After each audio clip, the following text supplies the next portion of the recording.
Ms. Legalista here. Thank you for joining the video. I am so sad about this woman who got scammed out of all of this money. We're going to listen to her story, but it is just so sad. She just needed a job. There are so many of these people out here who are getting scammed only because they need a job. They're looking for a job. They're trusting this other party and they are being scammed and lied to. The Fayetteville woman dealing with more than $60,000 worth of credit card charges, she says happened after she got caught up in a job scam. Yeah, this turned into a complete nightmare for her. Troubleshooter Diane Wilson here now to explain how it happened. Diane? This woman thought she got hired as a bookkeeper for a charity. Instead, it's her finances that are now in the red after taking the job. What started as innocent texting quickly grew to an online love connection for Rebecca Adami, and then to a job opportunity. He knew I wanted a job, so he put me in touch with this man. A man who Rebecca says emailed her this paperwork that claims the job oversees the finances for a charity. Rebecca got the job and says she was required to open new bank accounts. I set up a banking, checking and savings in my name, but a separate one to keep their money straight. Okay, let me just stop it there. All right. I don't even know where to start with this. One of the things I'd like to do is to put together a list of red flags to share with people about job scams. The problem is, I don't think it would be seen by the people who need it the most. Those people aren't necessarily online watching videos like this because they're out trying to find a job.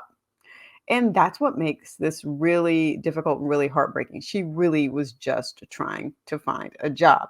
Now, big red flag is when the company that's supposed to be paying you, that you start paying for things for it. Let's go ahead. Let's look at some of this in here. It's talking about a training program. We offer a probationary period. It's talking about that. Necessary experience. Our compensation package includes commissions, monthly residual income, paid vacations, and something else. It sounds like a job, right? It sounds like a real job, except this other stuff that is telling her to do, open up accounts in her name, like that doesn't even sound legit. That doesn't sound legit at all. Rebecca says she shared all of her bank and credit card numbers with the man who she thought was her boss. Okay, look there. Warm regards, hiring manager. HR manager. I'm sorry, HR manager. Is there a name up there? Did they block the name off? Just because somebody says that they are this company, you actually have to do the research. You have to do the research now. Otherwise, this is how we're going to get caught up in some of this. All my information, so he started charging on all my cards. You can see the charges on her credit card statements, charges in the thousands. Any equipment, anything shipped here, it would be shipped here, then I would ship it to overseas. Okay. Let's stop here again. First of all, this whole shipping back and forth, I did a video way back about, the whole shipping scheme where they ship it to you and you're supposed to then ship it to somebody else and you get paid to do that. Yeah, that is really a setup. Usually what they're shipping you are items that they have used to purchase with someone's stolen credit card or they have obtained through some other fraudulent manner. And all you are doing is assisting them with the continuing criminal activity. So if you don't want to do that, don't ever let people ship products to you and then you ship them off someplace else.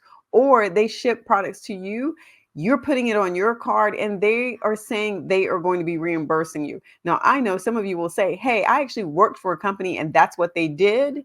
Yeah, they would say, go ahead and buy the printer because we are remote and we will reimburse you. I'm telling you, it is not a good practice to get in unless you understand that you could be on the hook for that they could shut down and you might not get that money back. So always be thinking about protecting yourself, not trying to get the job so much.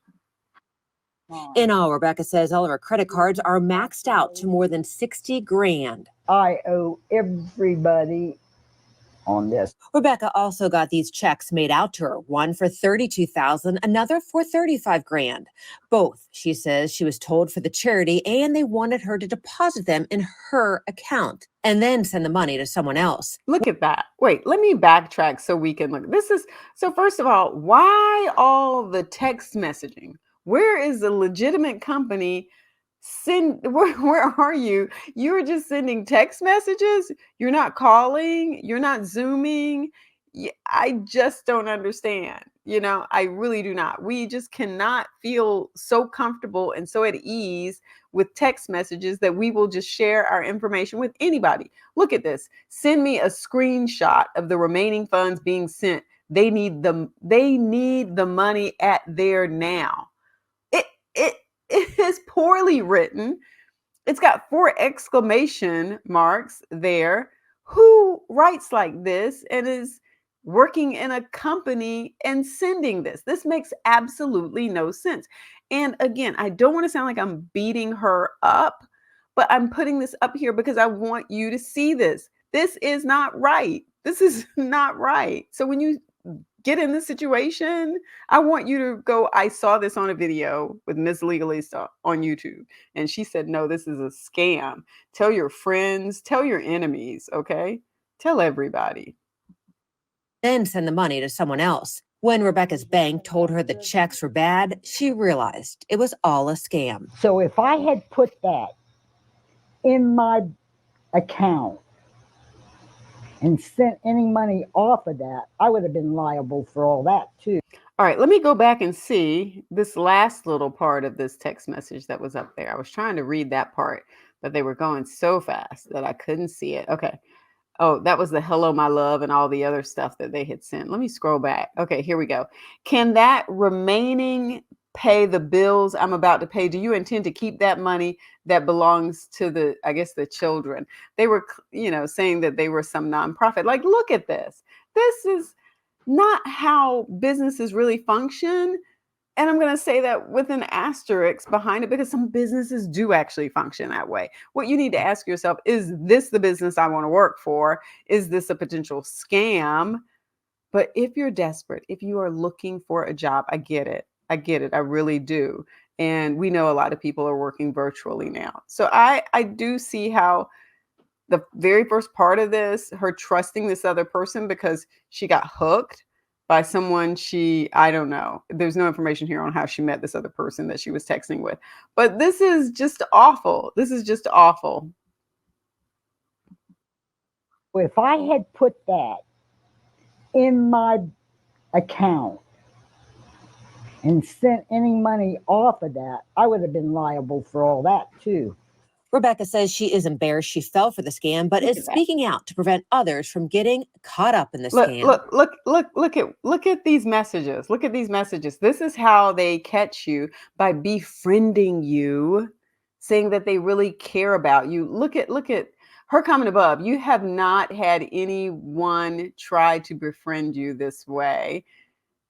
No, my love, it's only you on here, honey. I don't even talk to no one here apart from only your Skype accounts, honey. And this is, and the person goes, okay, talk to you, love, and Mr. Julio, but other people keep coming on. I mean,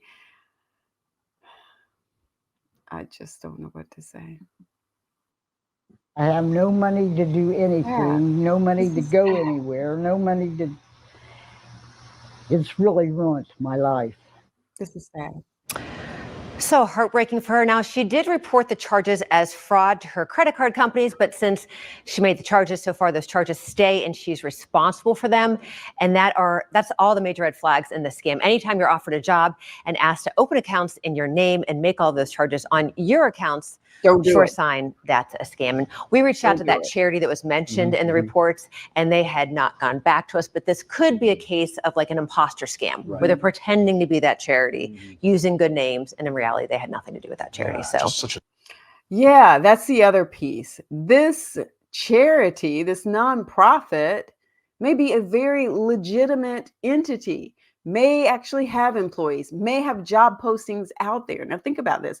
This bad actor could actually see the job posting and use that to add credibility or legitimize what they are trying to do, making it seem real and that it's not fake, because they can say, hey, if you go to, LinkedIn, or if you go to Ladders or one of these other job sites, you'll see where we actually list some of our jobs that we're looking to fill. But in this case, I'm hiring for this one directly, and this person shared your name with me. And so they use that to lend credibility to who they are so that you won't think they are a scam. And what you then need to say is, hey, so give me the telephone number and let me call and see if that number matches the one for the actual organization.